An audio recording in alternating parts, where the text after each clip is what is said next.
দেখুন আমার পা পুরো ডুবে গেছে, দেখছেন কি অবস্থা।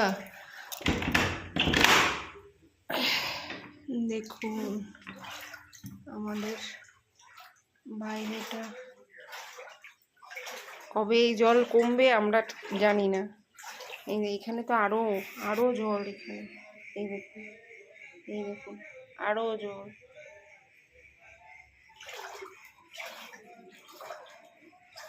বাইরে তো পাই দেওয়া যাবে না, বাইরে গেলে তো একদম পুরো শেষ। আমাদের অলরেডি পা এতটা ডুবে গেছে।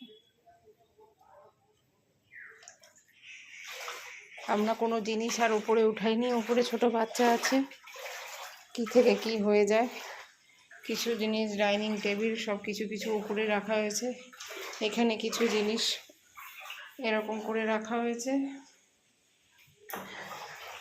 আমার শাশুড়ির ঘরটা দেখলে অবাক হয়ে যাবেন।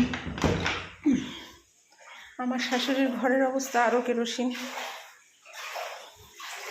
আমরা নিচে উপরে দাঁড়ান, মাছটা বন্ধ করে নিই। এই ইটের ওপরে দাঁড়িয়ে দাঁড়িয়ে রান্না, ইটের ওপরে দাঁড়িয়ে দাঁড়িয়ে সব হচ্ছে, কারণ গ্যাস ওপরে নিয়ে গেলে ছোট বাচ্চা আছে, যে পরিস্থিতি হয়ে যায় তার নেই ঠিক। দেখুন এটা আমার শাশুড়ির ঘর। আমার শাশুড়ির ঘরের অবস্থা আরও কেরোসিন।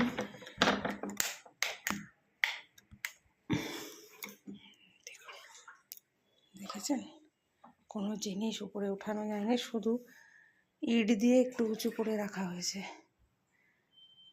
কতটা ডুবে গেছে, আলনাটা ডুবে গেছিলো, এটাকে উঠিয়ে রেখেছে, আর এই অবস্থা। দেখেছেন কতটা জল।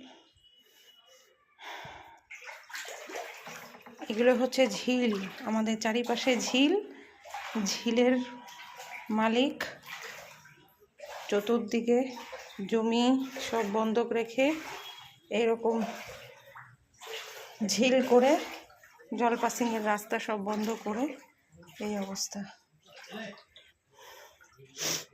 আমার শাশুড়ি এখানে বেড দিয়েছিল, বেডে কোনো কাজ হয়নি। দেখুন কতটা জল, নিচে নামার জন্য আমার এক হাঁটু হয়ে যাবে। দেখুন রাস্তার লোকের অলরেডি একটা চাকা ডুবে রয়েছে, দেখতে পাচ্ছেন। দেখুন এই করে করে আমাদের এখানে 100 বছরের পুরনো একটা, 100 বছরেরও বেশি হবে, পুরনো একটা অশ্বত্থ গাছ ছিল, সেটাও ভেঙে গেছে, সেটাও কালকে মাটি ক্ষয়ে ক্ষয়ে ক্ষয়ে ক্ষয়ে পড়ে গেছে। এইভাবেই এখন আমাদের চলতে হচ্ছে, যতদিন না কোনো সলিউশন হয়। যবে এই ঝিল মালিকরা ঝিল করা বন্ধ করবে, জমি বন্ধক রেখে, জমি আমাদেরও জমি বন্ধক রাখা হয়েছিল, বন্ধক করেছে। আমার হাজব্যান্ড অনেক প্রোটেস্ট করেছিল, কিন্তু তাতে কোনো লাভ হয়নি। যে একজনের দ্বারা তো আর হয় না।